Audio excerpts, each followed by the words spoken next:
All right, good morning. I Good am morning. here for another installment of Lexington Learns with Trisha Pérez Kennealy of the Inn at Hastings Park. This is the first time we've had a chance to meet since I took over as the executive director, so welcome. Thank you so much, Erin. I really appreciate you having me on today. Absolutely. So you guys are actually reopening next week at the Inn, is that right? Yes, we will be reopening the restaurant on Wednesday, September 9th. We also are accepting guests. We're taking those reservations via phone, and we actually have had a few people already staying with us, which is so exciting to be able to have people staying with us again. Oh, that's fantastic. So, what has been the biggest challenge? Everybody's obviously, we've faced this pandemic for almost 6 months now. What was the biggest challenge, especially because you have two businesses?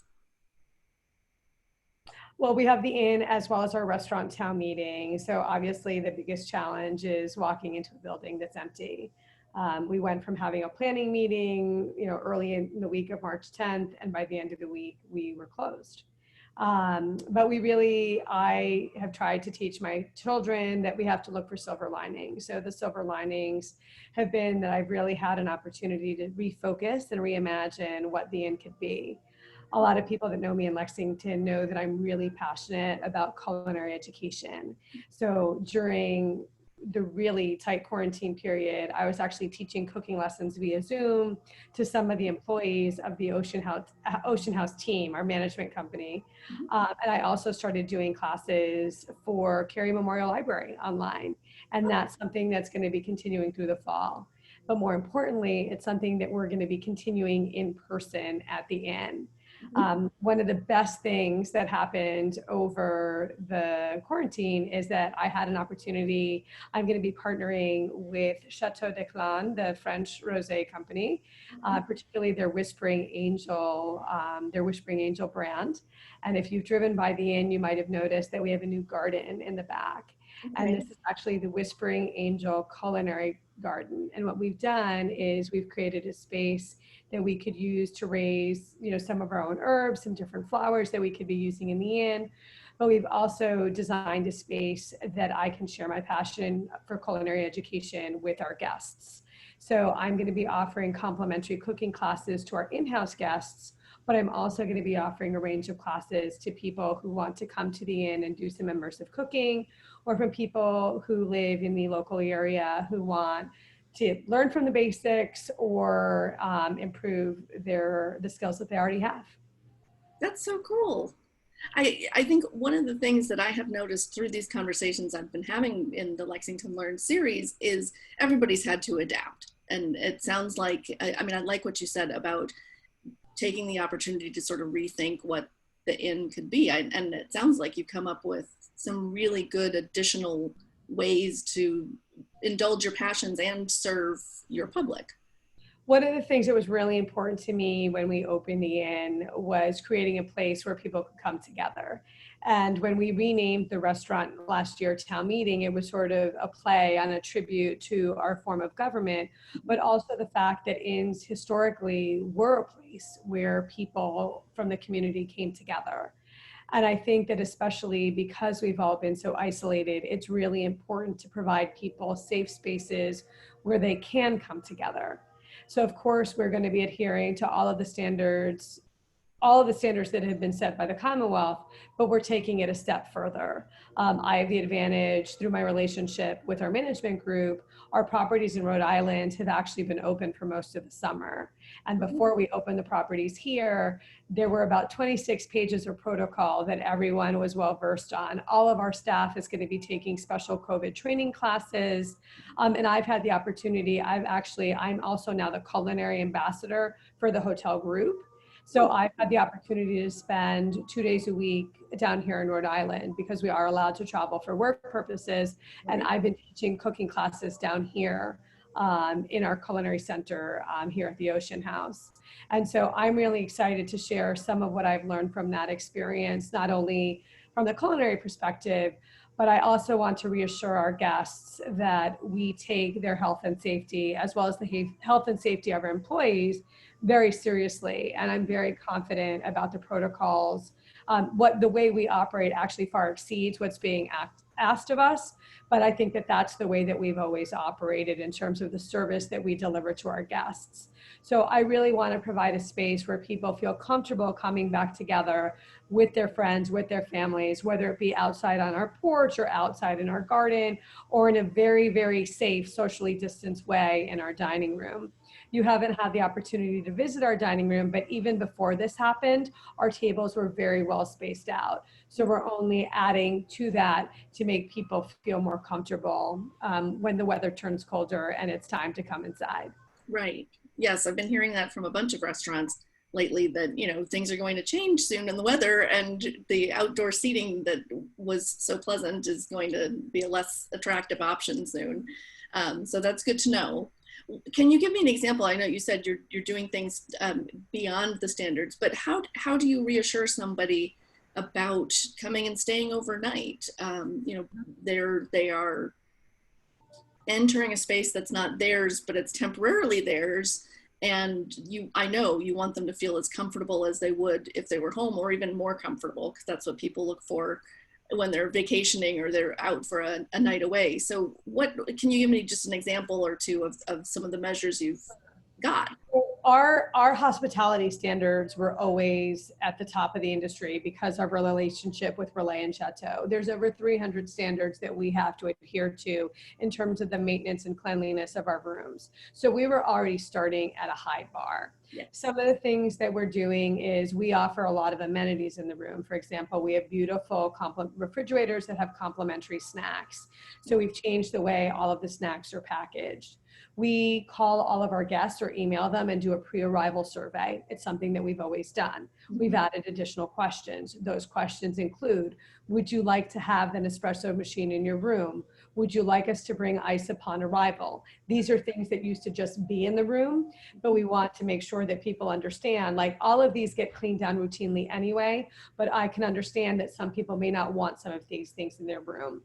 We also have our on-site, we do all of our laundry and linen. Most of our laundry and linen is now being done on site. So we have the ability, we leave the rooms for a period of time, but then we will go in and make sure that everything is completely turned over, as it always was, but it's just with a higher standard of protocol, really making sure that everything is contained, everything is taken. All of our staff members, of course, will be wearing masks at all time. There are sanitizer stations throughout the property, including on every table. All of the surfaces, the frequently used surfaces, are being wiped down frequently.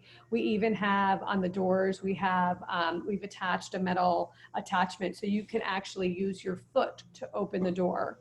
And you'll be seeing us have our doors open a little bit more frequently, as well as all of the windows. We use a lot of air conditioning, obviously, but I think that fresh air really is also very helpful. The other thing too is, I said earlier, I was talking to a journalist earlier in the week, and I really do hope that we adopt some of the philosophy that's more common in the Scandinavian countries. One of my best friends lives in Norway, and in Norway, they say that there is no such thing as bad weather, just bad clothing. They spend a lot of time outside, even as it turns into winter. And I hope that people will feel a little bit more comfortable sort of stretching the amount of time that they would spend sitting on our porch. You know, we can provide heaters, but we also could provide them with blankets that, of course, once, they use them once, they'll be washed. We have the capacity to do that.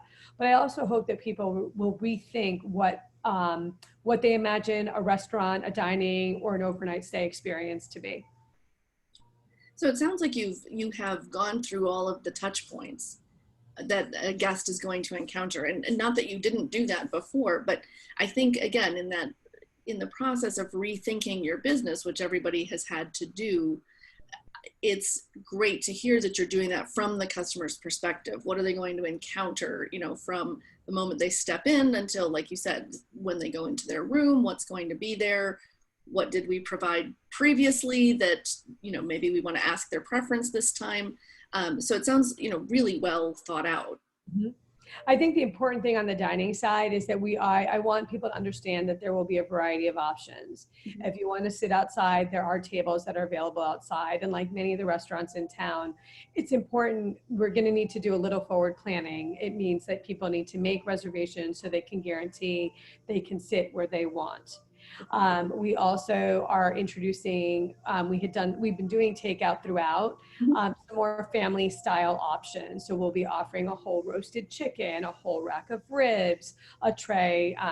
We're introducing this really fantastic macaroni gratin. It's more like a French style macaroni cheese. You can add lobster to it if you'd like, but really having it in portions that if you were a family of 4, or you wanted to have people over at your house and sit in your patio, we can take care of the cooking.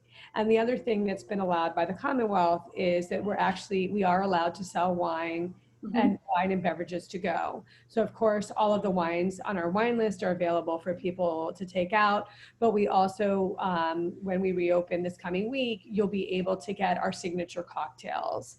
Some people have really enjoyed, we really take a lot of pride in really using, making our own mixers and really having some beautiful cocktails that people have enjoyed over the years. So if you wanted that to complement your meal, that's also something that you'll be able to do.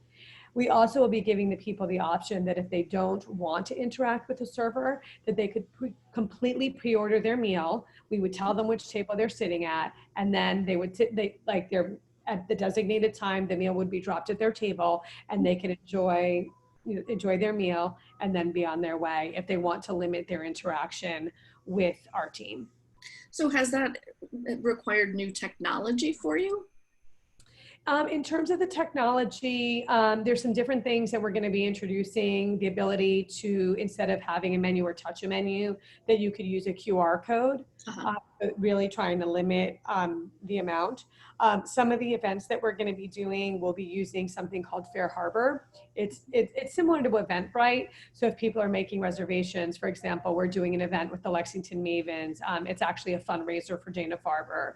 We're inviting them to be our first guests in the Whispering Angel Culinary Garden. Good. And so what it does is that it enables people to make payment completely touchless. Mhm. So we're trying to be really thoughtful of eliminating those points that might make people nervous. I want people to be able to come and enjoy and feel safe and comfortable. So we're really trying to reimagine that. Of course, if people have suggestions, we're certainly happy to listen to those. But I do want to reassure people, we've spent a lot of time thinking about the processes and making you feel safe, so that you really can just enjoy a lovely meal and sort of get away from, for some of the challenges that we're facing right now. Yeah, no, it sounds like it. It sounds, again, it sounds very well thought out. And I can't believe that I didn't know these family style meals were available, because I definitely should have been taking advantage of that. What I say to everyone is I think most people would describe me, I'm pretty high energy and tend to pack a lot in a day. I think one of the things that's been a little bit challenging about these times is everything just takes longer. Yeah, so I just like to, I remind myself, just be kind, be thoughtful, breathe, and we're gonna get through this together. I mean, if we keep doing what's being asked of us, wear your mask, wash your hands, try to stay socially distanced from people, we really can make it happen. But I do want to assure people that you actually can come and spend time at the inn and do that, right? The 4 tables that are set up on the porch, there's 4 tables, they each can sit 4 people, they're 6 feet apart. At least 6 feet apart. Right, right. And outdoors to boot. So you have that added measure of safety. Yes, definitely. Yeah. Definitely. So do Lexingtonians come and do staycation at the We inn? we have had people come from Lexington, whether they were celebrating a baby moon or a honeymoon. And now the reality is that it's not so easy to get on a plane. Yeah. And now with our we're adding the culinary classes. I'm working on an agrarian historical farm tour. There's things that you can do. You might learn to see your hometown in a different light by coming to spend the weekend with us and being a tourist, right? There's unbelievable resources in Lexington, whether it be the Across Lexington trails, whether it be the bike path. We really have an incredible it's an incredible town. And sometimes when you live somewhere and you're so entrenched in your day to day, especially when it's a little bit challenging right now, you don't always realize about those things. So we're really excited. Some of our first guests are actually family members and relatives of people who live in the community who have been really anxious to be able to come and see their family. Yeah. And they feel that it's just safer for everybody if they stay with us, but then go and spend time with their relatives. So I would totally encourage people to come for a staycation. We will make you feel, you will have gone 2 miles, and we'll make you feel like you've gone on a plane and gone to a completely different destination. We'll make you feel like you've had that time away. Right. I'm not a native New Englander, so I don't have the same experience that New Englanders do, but I think growing up around all of this history, you do sometimes, you think of it as like as being for the tourists or something that you do on your school trip. I mean, I know my kids have gone to Plymouth Rock and to the out in Sturbridge. So I think that sometimes, yes, we not even take it for granted, but just overlook it. It's not something that we think connects to our lives, but it can. There's no reason for it not to. I mean, I completely agree, Erin. And the thing is, especially at a time like this, I think it's an important reminder to remember the heritage and the legacy that was passed on by our foreparents on the battle green. They really believed in standing up and taking care of each other and really doing what was right. And I have to say that I'm really proud of the way Massachusetts has handled this particular challenge. I think we've set the standard. Obviously, I'm a little biased because I'm married to the Secretary of Housing and Economic Development. But I really do feel that we've tried to base our response it was pragmatic, it's based in facts. And that's kind of the way we operate. We try to operate in Lexington too.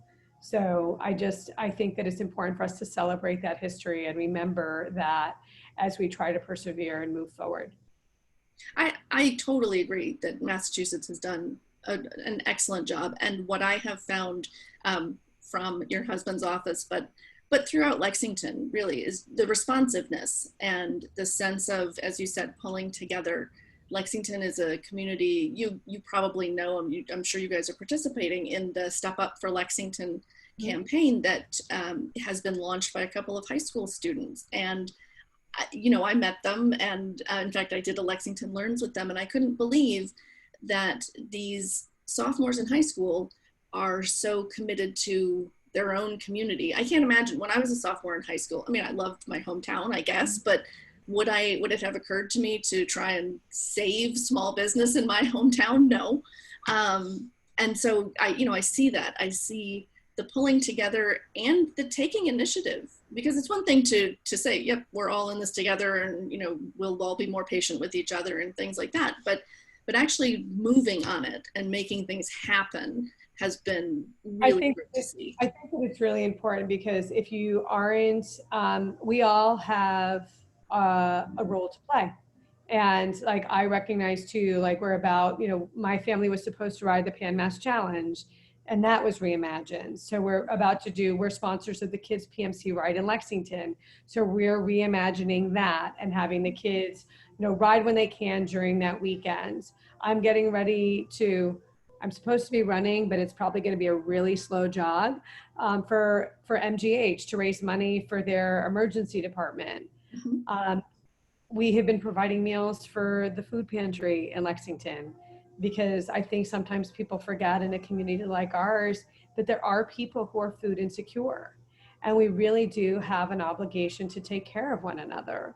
And the other part of our reopening is, I also have a lot of employees that live in Lexington. Sure. And that has been one of the most difficult parts, is really, they're an extension of our family, and making sure that everyone is okay and everyone is taken care of and everyone is availing themselves of the safety nets that are available. Right. But I think that it's so great that the students did that, because we all can help in a little way, even if it's checking on your neighbor or running an errand for someone in town who's older or is immunocompromised. We really can get through this if we are thoughtful and pragmatic and do it together. I'm very glad that you mentioned about donating the meals to the food pantry, because I want to give you big kudos for that. I know I've been in community resource meetings with a lot of the different organizations and departments around town, and that came up. You guys have donated it, I think 100 meals a week. Mhm. And that is phenomenal. I mean, especially in a time when your business is hurting, for you to be able to dig even deeper and help other people who are hurting possibly more is absolutely wonderful. So thank you so much for doing that.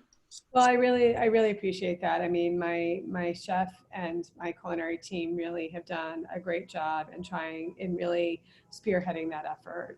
We're so I'm incredibly blessed to be able to operate a business in my hometown. And, we have been afforded the kindness and generosity and support of the community. So it's our responsibility to turn around and give back and make sure that we're supporting the community in the way that they've supported us. So I really hope that when we reopen, that people will feel comfortable coming in, and taking a little bit of a respite and enjoying a moment and being able to sit, on our porch and just be for a little bit and enjoy the trees and, the redesign of our intersection and the gazebo. And hopefully soon enough, there'll be sounds from people being able to get back to sports and running track and using all of the different facilities that we have in town. I Yeah. mean, I get that with Labor Day approaching, it feels a little bit long, but we really are almost there. Yeah. Yeah. No, I agree. In fact, I'm hoping that I can come and take a tour and maybe we could do it as a Facebook Live or something, so that not only can I come I would love that. I would and love, sit I would love in, that. we can, in fact, Carol DeLugie, our board chair, suggested that. She said, "You're talking to Trisha, why don't you just go over there and film it?" And, that didn't come together for this week, but I would love to come You're and walk welcome. You through. are welcome anytime. That You're would welcome. be awesome. And also in terms of the chamber, we are the regulations do permit people to have sort of smaller meetings. We are a smaller property, so it is quite easy for us to be able to accommodate meetings, for 4 or 5 people. And we are beginning to see, we've had inquiries from local businesses who have employees that will be traveling here from other parts of the country. Mhm. So long as they're compliant with the quarantine requirements, we are more than happy to have those people as our guests. They're happy to work with people who either have colleagues coming. If you have family members coming, please don't hesitate to call. Myself or any member of my team can really help to design a stay that works for what you need. That's very helpful. Thank you. That is a great service to have, to be able to reach out to someone local. It's one thing to talk to a chain hotel, and we have them. They're also part of our community. And they're an important part of our community. Absolutely, but to have a direct personal connection where you can customize something like that, as you said, customize their stay and make those accommodations is really helpful.